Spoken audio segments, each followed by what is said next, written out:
जेठ 15 गते गणतन्त्र दिवस। यो गणतन्त्र ल्याउनलाई नेताहरूको धेरै नै ठुलो योगदान रहेको उहाँहरूको दाबी छ। गणतन्त्र ल्याउनलाई राजाहरूसँग उहाँहरूले भिडन्त गरेको पनि उहाँहरूको दाबी छ। कतै टाउको फुटाएको, कतै एकदमै ठुलो आन्दोलन गरेको। तर गणतन्त्रले के ल्यायो त? गणतन्त्रले ल्यायो छोटे राजाहरू। एउटा राजालाई फालेर 601 जना राजा ल्यायो। पहिले एउटा राजाले राजमार्ग बनाए, धेरै ठाउँहरू बनाए। तर अहिलेको छोटे राजाहरूले चाहिँ एउटा राजमार्गलाई समेत बनाउनलाई 10 वर्ष 20 वर्ष लागिरहेको छन्। तत्कालीन घटना हेर्ने हो भने चितवनको 6 किलोमिटर लेन सडक पिच भयो। त्यसको लागि आफूले क्रेडिट लिनलाई तछाड मछाड गरियो। उता रेणु दाहालले पनि तछाड मछाड गर्ने, यता एमाले पनि क्रेडिट लिनलाई तछाड मछाड गर्यो। तर त्यसभन्दा उताको रोड के त? त्यसभन्दा उताको सडकहरू अहिले हेर्न त लायक त के, त्यहाँ हिँड्न लायकको पनि छैन। यसको पीडा केवल के त यात्रा गर्ने मान्छे, या त भने बस ड्राइभर, या त भने त्यहाँ गुडिरहेका गाडीहरूलाई मात्रै थाहा छ। गणतन्त्रले हामीलाई के दियो? गणतन्त्रले हामीलाई दियो भ्रष्टाचार, गणतन्त्रले हामीलाई दियो व्यथिति, गणतन्त्रले हामीलाई दिएको धेरै राम्रा कुराहरू पनि छन्। जस्तै निमुखाहरूको आवाज उठाउन पाउने, भेदभाव रहित समाज लगायतका धेरै सेवा सुविधाहरू पनि दिएको छ। तर त्यसले गर्दा भ्रष्टाचार निकै नै रूपमा मौलाएको छ। एउटा राजालाई फालेर 601 जना राजा ल्याउनु यो कुन गणतन्त्र हो? कतिपयले भन्छन् राजतन्त्र नै ठिक, किनभने एउटा राजाले राज गर्छ, नेपाल भन्छ।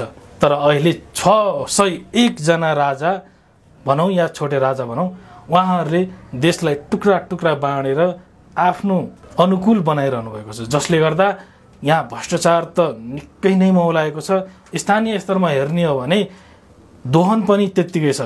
प्राकृतिक साधनहरूको दोहन, खनिजहरूको दोहन लगायतका जनताले तिरेको करलाई नै एकदमै फिजुल खर्चमा खर्च गरिएको छ। आफ्नो सेवा सुविधा र आफ्नो मान्छेहरूलाई भर्ती गर्ने केन्द्र मात्रै बनाइएको छ। गणतन्त्र आउनु राम्रो हो, हामी पनि बोल्न पाइरहेका छौँ, तपाईँ पनि बोल्न पाइरहनु भएको छ। तर गणतन्त्रले राजतन्त्र भन्दा पनि धेरै विथितिहरू ल्याएको अहिलेका युवाहरूमाझ तपाईँहरूले निराशा देख्न सक्नुहुन्छ। राजतन्त्र हुने बेला युवाहरू विदेश जानु पर्थेन। कतैकाल कोही गए पनि केही गर्नलाई अथवा विशेषतः ब्रिटिस सेनामा जाने प्रचलन थियो। तर अहिले तपाईँ एयरपोर्टमा हेर्नुहुन्छ, युवाहरू देशबाट बाहिर निस्किनको लागि तछाड मछाड छ। कसैले 20 लाख, कसैले 40 लाख, कसैले अवैध बाटो भएर 1-1 करोड। अहिले तपाईँले भुटानी शरणार्थी काण्ड जस्तै अहिले भिजा काण्ड पनि सुनिरहनु भएको छ। यही हो गणतन्त्र? राजतन्त्रमा यतिको हामीले सुन्न पाइन्थेन, किन? एउटाको राज थियो र खासै त्यस्तो हुन्थेन। अहिले पैसाको लागि गणतन्त्र पनि बिकेको जस्तो महसुस हामीलाई हुन्छ। अहिले युवाहरू बोल्न पाएको छन्, साना निमुखाहरू बोल्न पाएको छन्। तर यसले गर्दा जुन पद छ, जुन ठुलो पद छ, उसले मात्रै आफ्नो फाइदा उठाइरहेको छ। अहिले अरबौँको घोटालाहरू छन्।